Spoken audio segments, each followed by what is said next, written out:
Welcome to S6 TV Telugu బులెటిన్ల ముందుగా headlines. మాల్దీవుల పర్యటనలో భారత ప్రధాని మోడీకి అద్భుత స్వాగతం పలికిన స్థానికులు.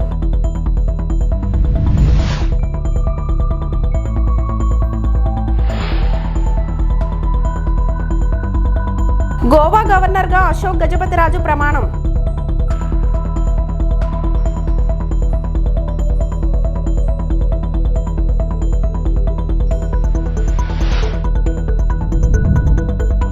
నీళ్ల కోసం మరో తెలంగాణ ఉద్యమం చేస్తాం. బనకచర్ల ప్రాజెక్టుపై చంద్రబాబు రేవంత్ రెడ్డికి హరీష్ రావు వార్నింగ్.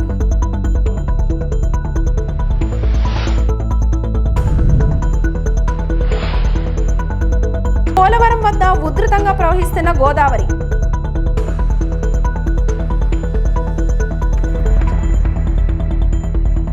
ఎక్కడైతే ఇండియా అవుట్ అన్న నినాదం వినబడిందో అక్కడే నరేంద్ర మోదీ జిందాబాద్ నినాదాలు దద్దరిల్లాయి. మాల్దీవుల పర్యటనలో భారత ప్రధాని మోదీకి అద్భుత స్వాగతం పలికిన స్థానికులు.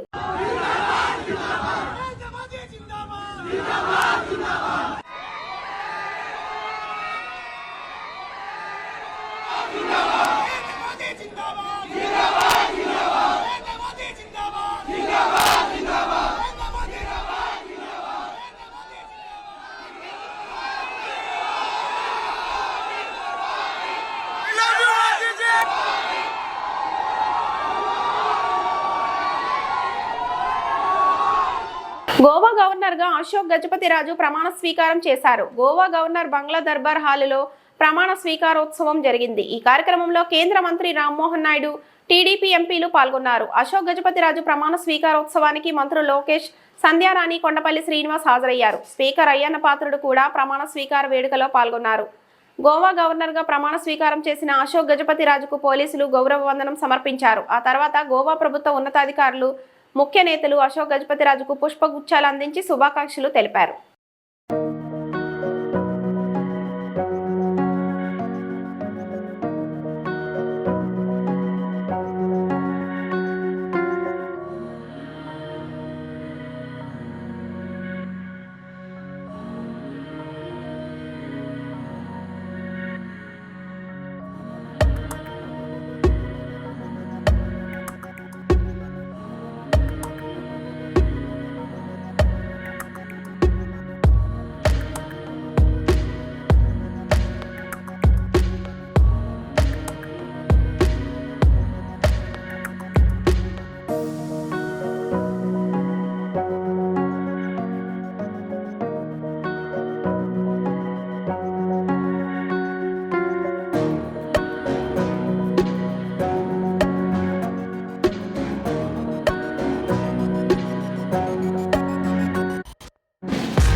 పుణ్యక్షేత్రమైన శ్రీకాళహస్తీశ్వర స్వామివారి దేవస్థానానికి ఆంధ్రప్రదేశ్ రాష్ట్ర హోంశాఖ మంత్రివర్యులు శ్రీమతి వంగలపూడి అనిత కుటుంబ సభ్యులతో శ్రీకాళహస్తీశ్వర స్వామివారి దేవస్థానానికి విచ్చేశారు. వారిని దేవస్థానం డిప్యూటీ ఈవో కృష్ణారెడ్డి స్వాగతం పలికి శ్రీ జ్ఞాన ప్రసూనాంబిక సమేత శ్రీకాళహస్తీశ్వర స్వామివారి ప్రత్యేక దర్శనం చేసుకున్నారు. ఈ కార్యక్రమంలో పట్టణ అధ్యక్షులు విజయబాబు, మాజీ మార్కెట్ చైర్మన్ చెంచయ్య నాయుడు, దుర్గా ప్రసాద్, కాసారం రమేష్, సుబ్బయ్య, జాకీర్ తదితరులు పాల్గొన్నారు.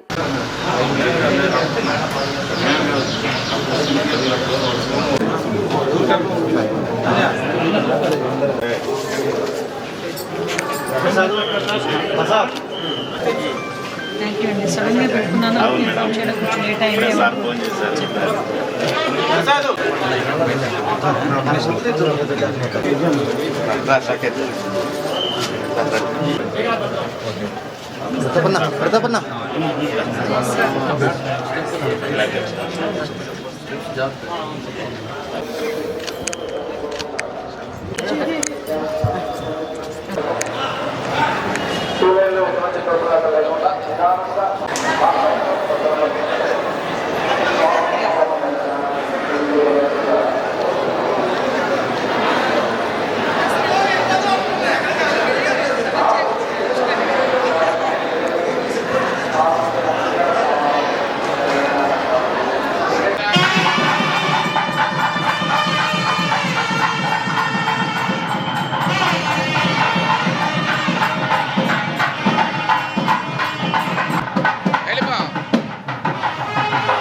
గోదావరిలో తెలంగాణకు 967 టీఎంసీలు, ఏపీకి 513 టీఎంసీలు కేటాయించారని హరీష్ రావు తెలిపారు.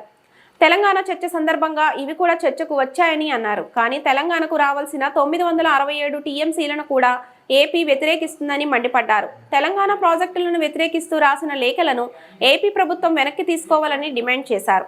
హైదరాబాద్ ఉప్పల్ సమీపంలోని మల్లాపూర్ విఎన్ఆర్ గార్డెన్లో శనివారం నాడు నిర్వహించిన బీఆర్ఎస్వి రాష్ట్ర స్థాయి సదస్సుకు హరీష్ రావు హాజరయ్యారు. ఈ సందర్భంగా బనకచర్ల ప్రాజెక్టుపై పవర్ పాయింట్ ప్రజెంటేషన్ ఇచ్చారు. బ్యాక్ వాటర్ లో పోతిరెడ్డిపాడు హెడ్ రెగ్యులేటర్ తర్వాత నిర్మించిన క్రాస్ రెగ్యులేటర్ పేరు బనకచెర్ల. ఆ బనకచెర్ల దగ్గర 4 క్రాస్ రెగ్యులేటర్స్ ద్వారా పెన్నా బేసిన్ రాయలసీమ జిల్లాలకు నీళ్లు తీసుకుపోయేటువంటి క్రాస్ రెగ్యులేటరే బనకచెర్ల. అంటే గోదావరి నీళ్లను రాయలసీమకు తీసుకుపోయే ప్రాజెక్ట్. ఆ బనకచెర్ల క్రాస్ రెగ్యులేటర్ లో ఈ నీళ్లు వదిలిపెడితే అక్కడి నుంచి రాయలసీమ జిల్లాలకు నీళ్లు తీసుకుపోయే ప్రాజెక్టు గోదావరి బనకచెర్ల. నెక్స్ట్ ఏంటి ప్రాజెక్టులో వాళ్ళ ఉద్దేశం ఏంది? రోజుకు 2 టీఎంసీల నీళ్లను పోలవరం ప్రాజెక్ట్ నుంచి బనకచెర్లకు తీసుకువెళ్లి ఒక 200 టీఎంసీలను మళ్లించేటువంటి ప్రాజెక్టు. దానికంటే ముందు ఒక పాయింట్ మీరు బాగా అర్థం చేసుకోవాలి. ఒక నది, ఏ నది అయినా వివిధ రాష్ట్రాల గుండా వివిధ దేశాల గుండా ప్రవహిస్తూ ఉంటుంది. గోదావరి నది తీసుకుంటే 7 రాష్ట్రాల్లో ప్రవహిస్తుంటుంది. మహారాష్ట్ర, కర్ణాటక, తెలంగాణ, ఆంధ్రప్రదేశ్, మధ్యప్రదేశ్, ఒరిస్సా, కొంత ఛత్తీస్గఢ్ కూడా వస్తుంది. సో ఇన్ని రాష్ట్రాల్లో ప్రవహిస్తే ఆ నదీ జలాలను ఎలా పంచాలి? మన ప్రపంచవ్యాప్తంగా కానీ మన దేశంలో కానీ నదీ పరివాహక ప్రాంతం ఆధారంగా ఆ రాష్ట్ర అవసరాల ఆధారంగా ట్రిబ్యునల్స్ నీళ్లను పంపిణీ చేస్తాయి. ట్రిబ్యునల్ అంటే ఏంటి? కేంద్ర ప్రభుత్వము రిటైర్డ్ సుప్రీంకోర్టు జడ్జిల ఆధ్వర్యంలో 3 సభ్యులతో ట్రిబ్యునల్ ఏర్పాటు చేస్తారు. ఆ ట్రిబ్యునల్ అన్ని రాష్ట్రాల వాదనలు విని ఏ రాష్ట్రానికి ఎన్ని నీళ్లు హక్కుగా వస్తాయో ఆ హక్కులను కేటాయించేది ట్రిబ్యునల్. ఆ ట్రిబ్యునల్ యొక్క ఆర్డర్ సుప్రీంకోర్టు జడ్జిమెంట్కు సమానము. ఇది భారత రాజ్యాంగంలో చెప్పబడ్డది. ట్రిబ్యునల్ ఒక్కసారి అవార్డు చేస్తే, ట్రిబ్యునల్ రాష్ట్రాలకు నీళ్లు కేటాయిస్తే ఆ ట్రిబ్యునల్ అవార్డు సుప్రీంకోర్టు జడ్జిమెంట్కు సమానం. గోదావరి నది మీద కూడా 1980వ సంవత్సరంలో బచావత్ గారు, ఆ జడ్జి గారి పేరు బచావత్, 1980లో ఆయన గోదావరి అవార్డు పాస్ చేశాడు. 80లో గోదావరి అవార్డు పాస్ చేసినప్పుడు మనం ఆంధ్రప్రదేశ్లో ఉన్నాం, తెలంగాణ ఏర్పడలేదు. ఆ రోజు ఆయన ఏం చెప్పాడంటే, మహారాష్ట్ర తర్వాత కొన్ని నదులకు సంబంధించేమో remaining waters belongs to the state of Andhra Pradesh అన్నాడు. కొన్ని స్ట్రీమ్స్ కు సంబంధించి all water belongs to the state of Andhra Pradesh అని చెప్పాడు. సో ఆ రోజు ఆంధ్రప్రదేశ్ గా చెప్పాడు. ఆ ఉమ్మడి ఆంధ్రప్రదేశ్ లో 968 టీఎంసీలు తెలంగాణకు గోదావరి నదిలో మనకు జీవోలు ఇచ్చారు. 968 టీఎంసీలకు వివిధ ప్రాజెక్టులకు. ఇందిరమ్మ రాజ్యంలో ఇంట్లో ఉన్న ఆడబిడ్డలపైన అటెంప్ట్ టు మర్డర్ కేసులు పెడుతున్నారు. కేవలం రీట్వీట్ చేసినందుకు అక్రమ కేసులు పెట్టి జైల్లో పెడుతున్నారు. 3 ఏండ్లలో మళ్లీ అధికారంలోకి వస్తాం. ఇవాళ రేవంత్ రెడ్డికి చెంచాలుగా పనిచేస్తున్న పోలీసులకు, అధికారులకు మిత్తితో సహా తిరిగి చెల్లిస్తాం. BRS working president KTR.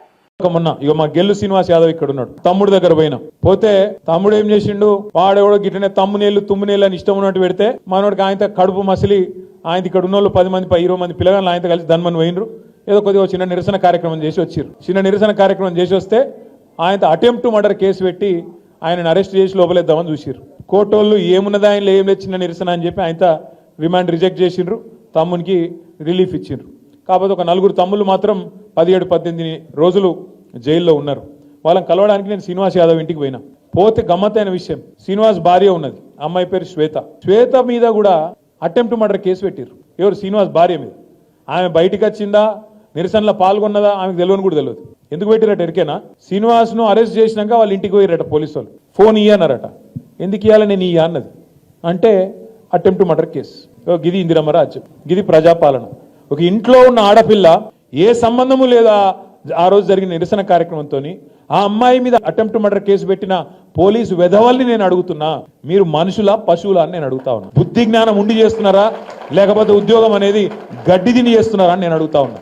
Attempt murder case పెడతారండి ఒక అమ్మాయి మీద? నాకు అర్థం కాదు. ఇంట్లో ఉండే అమ్మాయి మీద, ఇద్దరు చిన్న చిన్న పిల్లలు ఉన్నారు ఆమెకు, ఆమె మీద అటెంప్ట్ మర్డర్. గిది వీని పాలన. ఇక దీన్ని మనం మురిసి పరవశించి ఓహో ఆహా మొహబ్బత్ కా దుకాణాన్ని మనం సపోర్ట్లు కొట్టాలి. అట్లే ఇంకొక కేసు, నల్లబాలు అన్న పిల్లగాడు ఉంటాడు సోషల్ మీడియాలో, వాని అసలు పేరు శశిధర్ గౌడ్. ఆ శశిధర్ గౌడ్ మీద ఇప్పటికి 12 కేసులు పెట్టారు. ఆఖరికి మొన్న ఒక రీట్వీట్ కొట్టినందుకు, బీఆర్ఎస్ పార్టీ పెట్టిన ఒక పోస్టుకు రీట్వీట్ కొడితే ఆ పిల్లగాన్ని అరెస్ట్ చేసి అన్నం తింటుంటే బరబర గుంజుకపోయి ఇప్పుడు ఉగ్రవాదో తీవ్రవాదో అన్నట్టు గుంజుకపోయి 20 రోజులు జైల్లో పెట్టిండ్రు. ఇది వీని ప్రజాపాలన. ఇది ఈ రాష్ట్రంలో పోలీసులు నడుపుతున్న తీరు. నేను మీ అందరి సమక్షంలో మీ అందరి సాక్షిగా ఒకటే మాట చెప్తా ఉన్నా, ఇవాళ విర్రవీగుతున్న పోలీస్ అధికారులు, ఇవాళ ఎవరైతే రేవంత్ రెడ్డికి చెంచగాల లెక్క పనిచేస్తున్న అధికారులు ఉన్నారో ఒక్కొక్కరికి తప్పకుండా నేను చెప్తా ఉన్నా, 3 ఏళ్లలో మళ్ళా వస్తాం. ఒక్కొక్కరికి మిత్తితో సహా ఇచ్చే బాధ్యత మాది. మీ సూర్యాపేటలో నల్లగొండలో కూడా ఎవడన్నా ఎక్స్ట్రాలు చేస్తే వాడు ఎవడన్నా కానీ కలెక్టర్ కానీ వాని అయ్య కానీ ఎవడన్నా కానీ ఎక్స్ట్రాలు చేస్తే వాళ్ళకి చెప్పండి, పేరు రాసి పెట్టుకోండి. నేను పక్కా చెప్తున్నా 3 ఏళ్లలో మీ అందరి దయతో తెలంగాణ ప్రజల ఆశీర్వాదంతో తిరిగి కేసీఆర్ గారు ముఖ్యమంత్రి అవుతారు. బరాబర్ హిసాబ్ కితాబ్ చేస్తాం. ఇలా ఎగిరెగిరి పడుతున్న కాంగ్రెస్ నాయకులు, వాళ్ళకు తొత్తులుగా పనిచేస్తున్న కొంతమంది పోలీసులు తప్పకుండా మిత్తితో సహా ఇచ్చే బాధ్యత నాది అనే మాట నేను విజ్ఞప్తి చేస్తా ఉన్నా. ఎవన్ అయ్యకు భయపడేది లేదు. రేవంత్ రెడ్డి కాదు వాని తాత జేజమ్మ దిగొచ్చిన మళ్ళా కేసీఆర్ గారు ముఖ్యమంత్రి కావడాన్ని ఎవడూ అడ్డుకోలేడు. ఇది వాస్తవం. సోనియా గాంధీ ఇచ్చిన లేఖలో ఏముందో కూడా రేవంత్ కు తెలియదు. కనీసం లేఖ చదివే తెలివి లేదు. కనీసం లేఖలో ఏముందో తెలియకుండానే మురిసిపోయాడు. కార్యక్రమానికి రాలేనన్న సోనియా మాటలే తనకు Oscar award, life time achievement award అని రేవంత్ చెప్పుకుంటున్నాడు. రేవంత్ రెడ్డికి ఇవ్వాల్సింది ఆస్కార్ అవార్డు కాదు, భాస్కర్ అవార్డు అంటూ రేవంత్ రెడ్డిపై బీఆర్ఎస్ కాంగ్రెస్ ప్రెసిడెంట్ కేటీఆర్ సెటైర్లు. నేను చూస్తున్నా ఢిల్లీలో ముఖ్యమంత్రి గారు ఇట్లా పరవశించిపోతున్నాడు మాట్లాడుకుంటా. ఏమైందిరా వీనికే నేను అనుకుంటే, ఏమైందంటే ఆయన కట సోనియా గాంధీ ఉత్తరం రాసిందట. ఏమని? శ్రీమతి సోనియా గాంధీ జీ ముझे అప్రిషియేట్ करते हुए एक खत लिखा है. సోనియా గాంధీ గారు నాకు ఉత్తరం రాసిండ్రు, చాలా బాగా చేసినామని రాసిండ్రు. నేను దానికి ఇది నాకు ఆస్కర్ అవార్డు కంటే, నాకు లైఫ్ టైం అచీవ్మెంట్ కంటే, గోల్డ్ మెడల్ కంటే ఇదే నాకు ఎక్కువ అన్నాడు. This is for me life time achievement, this is for me Oscar award, this is for me Nobel prize. ఏం రాసిందిరా సోనియా గాంధీ ఈయనకని చెప్పి నేను పరిశాన్ అయినా. ఇంతకు ఏం రాసిందయా అని అలా ఉంటే ఆ ఉత్తరం, ఈయనకేమో పాపం చదువు రాదు, చెప్పేటోడు ఎవడు లేడు పక్కకు. ఆ డిగ్రీ కూడా నాకు తెలిసి దొంగ డిగ్రీ తప్ప నిజాం డిగ్రీ అయితే కాదు. మీరు చూడు, ఆ లెటర్ చూసిరా లేదా మీరు? ఆ లెటర్లు ఏం రాసింది తెలుసా? సోనియమ్మ, నువ్వు పిలిచినావు నన్ను, కానీ నేను రాలేకపోతున్నా, ఏమనుకోకని రాసింది. అంతే, అంత తప్ప ఏం రాయాలి. దానికి ఈయన పట్టుకొని ఇగో ఇది నాకు ఆస్కర్ అవార్డు, నీకు కావాల్సింది ఇవ్వాల్సింది ఆస్కర్ అవార్డు కాదురా నాయన, నీకు ఇవ్వాల్సింది భాస్కర్ అవార్డు. అదేదో సినిమాలు చెప్తారు చూడు, భాస్కర్ అవార్డు అని. ఈయన చేసిన మోసాలకు ఇవ్వాల్సింది భాస్కర్ అవార్డే తప్ప ఆస్కర్ అవార్డు అయితే కాదు. ఎవడో ఒకడు దయచేసి ఎవరో ఒకరు మీరు పోయి చదువు చెప్పురు కొద్దిగా ఆయనకు. ఎందుకంటే ఆయనకు వాళ్ళు ఉన్నదేదో తెలియదు.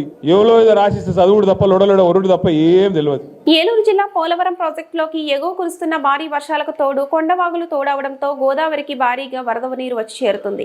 ఎగువ భద్రాచలం దగ్గర 34 అడుగులకు చేరుకున్న గోదావరి వరద ప్రమాద స్థాయికి రావడంలో లోతట్టు ప్రాంతాల ప్రజలు బిక్కుబిక్కుమంటూ జీవిస్తున్నారు. ప్రాజెక్టులోని ఎగువ స్పిల్వే దగ్గర నీటి మట్టం 29.620 మీటర్ల నమోదు కాగా, దిగువ స్పిల్వే దగ్గర 20.220 మీటర్లు నమోదు కాగా, ఎగువ కాపర్ డ్యాం దగ్గర 29.950 మీటర్లు మరియు దిగువ కాపర్ డ్యాం దగ్గర 19.700 మీటర్లు వరద నమోదైనది. 48 రేడియల్ గేట్ల ద్వారా 4,22,271 క్యూసెక్కుల వరద జలాలను దిగువకు వదులుతున్న జలవనరుల శాఖ అధికారులు.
జిల్లా చింతపల్లి ఏజెన్సీలో గిరిజన ప్రజలు వర్షాకాలంలో తీవ్ర అవస్థలు పడుతున్నారని ఆదివాసీ గిరిజన సంఘం జిల్లా గౌరవ అధ్యక్షుడు బోనంగి చిన్నయ్య పడాలన్నారు.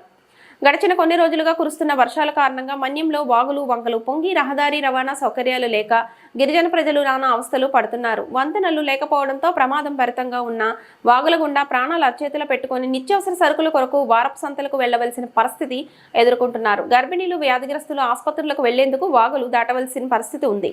రహదారి సౌకర్యం లేక రోగాల బారిన పడిన రోగులు మృతి చెందుతున్న పరిస్థితులు లేకపోలేదు. స్వాతంత్రం వచ్చి దాదాపు 8 దశాబ్దాలు కావస్తున్నా మన్యం ప్రాంతం అభివృద్ధికి నోచుకోలేదు. దశాబ్దాలు గడుస్తున్న ఏజెన్సీ మారుమూల గిరిజన ప్రజల తలరాతలు మారలేదు. చింతపల్లి మండలం అంజలి శనివారం పంచాయతీకి ఎంతో కాలంగా రహదారి లేక ప్రజలు నానా అవస్థలు పడుతుంటే ప్రభుత్వ 2 కోట్ల రూపాయలు నిధులు మంజూరు చేసి 2 రోజుల నుండి తారు రోడ్డు పనులు ప్రారంభిస్తే అటవీశాఖ అధికారులు అనుమతులు లేవంటూ అడ్డుకోవడం విడ్డూరంగా ఉందని చిన్నయ్య పడాలన్నారు. దీని విషయమే జిల్లా కలెక్టర్ని కలుస్తామన్నారు.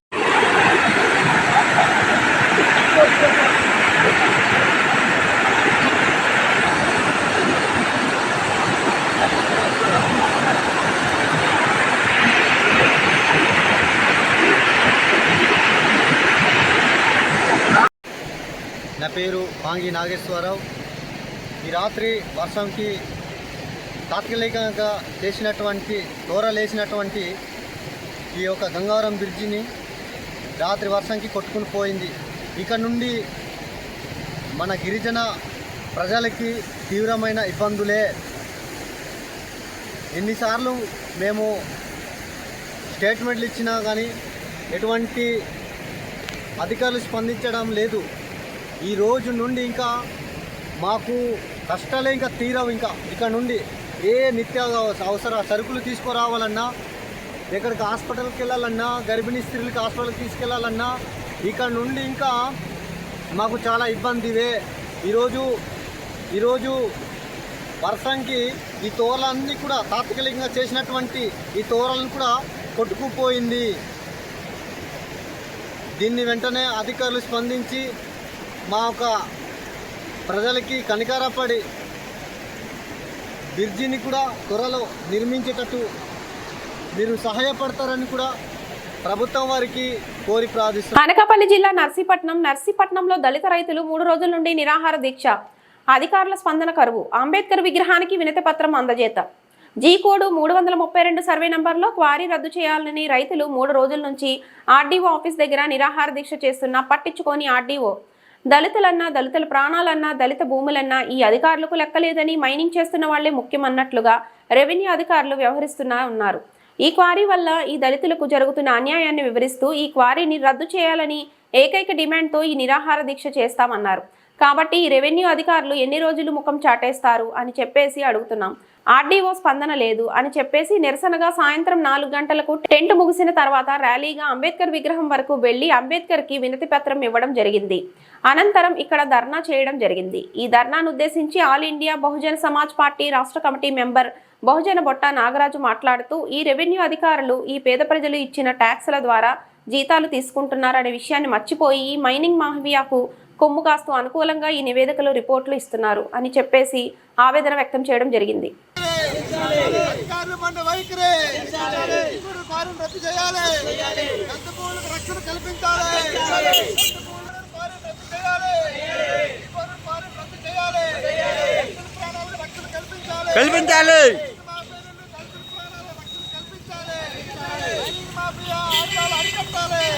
పేరు Bahujana Botta Nagaraju. All India PSP party రాష్ట్ర కమిటీ మెంబర్గా పనిచేస్తూ ఉన్నాను. ఈరోజు జీకోడూరు గ్రామంలో 332 సర్వే నెంబర్లో క్వారీని రద్దు చేయాలని చెప్పేసి నాకున్నటువంటి దళిత రైతులు 3 రోజుల నుంచి ఆర్డీఓ ఆఫీస్ దగ్గర నిరార్థక చేస్తూ ఉన్నారు. కానీ అధికారులు నిమ్మకి నీరెత్తినట్టు పట్టించుకోకుండా ఉన్నారు. అలా బాగా మళ్ళీ ఈ భూముల దగ్గర, ఆ క్వారీ దగ్గర ఈ రైతులు భూమి లేదని చెప్పేసి ఎంఆర్ఓ చెప్తా ఉన్నాడు. మరి ఎవరికి భూమి ఉండదని చెప్పేసి అంటా ఉన్నాను. బంగారాజు దగ్గర భూమి ఉన్నదా, లేదంటే బంగారాజు వెనకాల ఉన్నటువంటి దళారులకు భూమి ఉన్నదా అని చెప్పేసి అడుగుతా ఉన్నాం. ఎంఆర్ఓ గారు ఉద్యోగం కోసం వచ్చారు ఇక్కడ మీరు, అంతే తప్ప మేము కట్టే పనులతో మీరు జీతాలు తీసుకున్నారు. కానీ బంగారాజు మైనింగ్ మాఫీ ఇచ్చే డబ్బులతో మీరు జీతాలు తీసుకోవట్లేదని చెప్పేసి చెప్తా ఉన్నాం. కాబట్టి మీరు మా కోసం పని చేయాలి తప్ప ఎంఆర్ఓ వారు కానీ ఆర్టీ వారు కానీ అంతగాని మైనింగ్ మాఫీ కోసం పనిచేస్తే చూస్తూ ఊరుకోవని చెప్పి చెప్తా ఉన్నాం. అలాగే ఆర్డీ ఆఫీసర్ ధర్నా చేస్తూ ఉంటే కనీసం అక్కడికి వచ్చి ఎందుకు మీరు టెంట్ వేశారు, మీ సమస్య ఏంటని చెప్పేసి అడగడానికి మీకు నామోసీగా ఉంది. అదే మీరు బంగారాజు అనే శంశంకర్ దగ్గరకు ఫోన్ చేస్తే మాత్రం పరుగులు ఎట్టుకుని పోతా ఉన్నారు. అలాగే మీరు బయట నర్సీపల్లి ఎంఆర్ఓ గారు ఆర్డీ వారు కూడా ఇది తప్పుడు టెంట్ వేస్తున్నారు అలా అని చెప్పేసి అన్నారు. మీరు ఎలా నిర్ణయిస్తారని చెప్పేసి అడుగుతా ఉన్నాం. మీరు మా దగ్గర రావాలి కదా, మా వాళ్ళ దగ్గర పాస్బుక్ ఉన్నాయి కదా, ఆ పాస్బుక్లు కూడా ఒకసారి చూపిస్తాం, మీరు చూడండి. దళితులే కదా, ఈ దళితులకి ఈ బిఎస్పీ పార్టీ ఏఐబిఎస్పీ పార్టీ వాళ్ళు సిపిఎం వాళ్ళు ప్రజా సంఘం అందరూ కూడా చేస్తూ ఉన్నారు. కానీ మీరేమో చిన్న చూపు చేస్తూ ఉన్నారు. కానీ నేను తీవ్ర స్థాయి తీసుకెళ్తామని చెప్పి చెప్తా ఉన్నాం. ఇక్కడ ఆర్డీఓ గారు కానీ ఎంఆర్ఓ గారు కానీ ఒకటే చెప్తా ఉన్నాం, మీరు తప్పుడు నివేదికలు ఇస్తున్నారు కలెక్టర్ గారికి. దళితుల భూములు మీరు కాజాలని చూస్తూ ఉన్నారు. అంటే బడా బాబులు ఎవరైతున్నా బంగారాజుకి వస్తస్తులు ఇస్తా ఉన్నారు. అది మంచి పద్ధతి కాదు. ఆర్డీఓ గారు ఎంఆర్ఓ గారు చెప్తాను, నేను రెవెన్యూ డిపార్ట్మెంట్ వారికి అలాగే కలెక్టర్ గారు కూడా రిక్వెస్ట్ చేస్తా ఉన్నాం. ఇన్ని ధర్నాలు చేస్తా ఉన్నాం, 4 రోజుల పాటు కార్యక్రమాలు చేస్తూ ఉంటే కనీసం ఏం జరుగుతుందని చెప్పేసి కూడా మీరు పట్టించుకోవట్లేదు. మీరందరూ ఎవరి కోసం ఉన్నారని చెప్పేసి అడుగుతా ఉన్నాం. ఇక్కడ ఉన్నటువంటి పొలిటికల్ లీడర్స్ కోసం ఉన్నారా, లేదంటే ఇక్కడ ఉన్నటువంటి బడా మైనింగ్ మాఫియా కోసం ఉన్నారా అని చెప్పేసి అడుగుతున్నాం. అందుకనే చెప్తా ఉన్నాం, మీరు మా కోసం ప్రజల కోసం ఉన్నారు. మేము కట్టే పనులతో మీరు చేతులు తీసుకున్నారు కాబట్టి మా కోసం పనిచేయాలి. ఈ కార్యక్రమాలని ఇంతటితో వదలం మిమ్మల్ని అని చెప్పేసి అడుగుతా ఉన్నాం. ఏదైతే మీరు మైనింగ్ లీజులు ఇచ్చారో ఇవ్వలేదో తెలియదు మాకు, కానీ తప్పుడు మాత్రం లీజులు ఇచ్చారని చెప్పేసి మైనింగ్ పట్టుకోవడానికి చూస్తూ ఉన్నారు. అక్కడ ఉన్నటువంటి మా దళితులకు భూములన్నీ కూడా పోతా ఉన్నాయి. అక్కడ ఉన్నటువంటి పంటలు పోతా ఉన్నాయి. వీళ్ళ ప్రాణాలకు ప్రమాదం ఉంది, అక్కడ ఉన్నటువంటి పశువుల ప్రమాదం ఉంది. అది పోక మా వాళ్ళు చంపేస్తామని చెప్పేసి బెదిరిస్తూ ఉన్నారు మైనింగ్ మాఫియా గలాట్లు. ఎక్కడెక్కడో వచ్చి ఇక్కడ మా వాళ్ళకి ఎడుగులు తీసి చేస్తూ ఉన్నారు. అక్కడ డాక్టరేట్ దగ్గర ఎలాగైతే ఎడగొట్టేసి అక్కడ ఎలాగైతే అక్కడ అమెరికా కిచ్చిన మాయ చేసి డాక్టరేట్ కొట్టుకుపోతూ ఉన్నారు.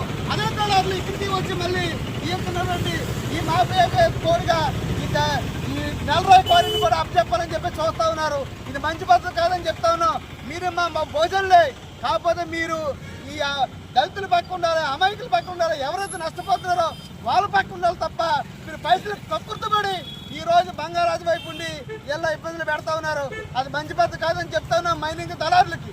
అలాగే ఇక్కడ ఏదైతే డిపార్ట్మెంట్లు ఉన్నాయో మిగతా వాళ్ళందరూ కూడా మీరందరూ సహకరించండి. మీరు కానీ 2-3 రోజుల్లో కానీ ఈ సమస్య పరిష్కారం చేయకపోతే మా బహుజన సత్తా ఏటో మీకు చూపిస్తామని చెప్పి చెప్తాను. ముఖ్యంగా నర్సీపల్లి నడిబొట్లో ఇంత కార్యక్రమాలు చేస్తూ ఉంటే ఇక్కడ కూటమి నాయకులు కానీ గతంలో ఉన్నటువంటి వైసీపీ నాయకులు కానీ జనసేన నాయకులు కానీ ఎవరు కూడా పట్టించుకోవట్లేదు. అంటే దళితులు ఉండే చిన్న చూపు లేదా బంగారు ఉంది మీ అందరికీ కూడా ఉడుపులందయ్యా అని చెప్పేసి అడుగుతా ఉన్నాం.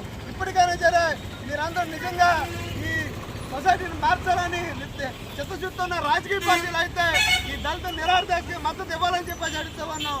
లేదు మేము బంగారు రాజుకి ఇచ్చే పైసలు తక్కువ దొరుకుతామంటే అది మీ విద్యుత్గా వదిలేస్తారని కూడా చెప్తా ఉన్నాం.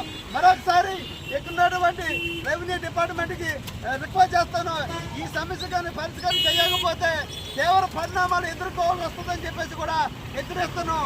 అక్కడ ఉన్నటువంటి భూములు బంగారు రాజు కానీ మైనింగ్ మాఫియా జాగిరి కాదు, ఇది మా భూములు అని చెప్పేసి చెప్తా ఉన్నాం. మా దళిత భూములని కూడా చెప్తా ఉన్నాం. కాబట్టి మైనింగ్ మాఫియాలారా అని చెప్పేసి అడుగుతా ఉన్నాం.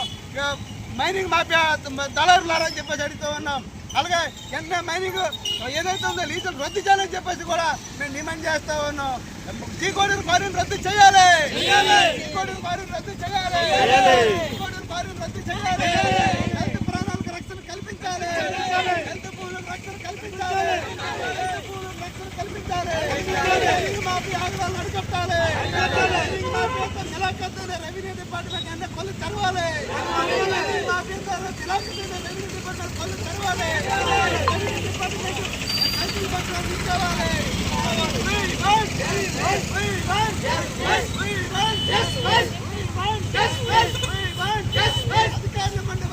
నశించాలి, నశించాలి, నశించాలి. ఈ వార్తలు ఇంతటితో సమాప్తం. నమస్తే.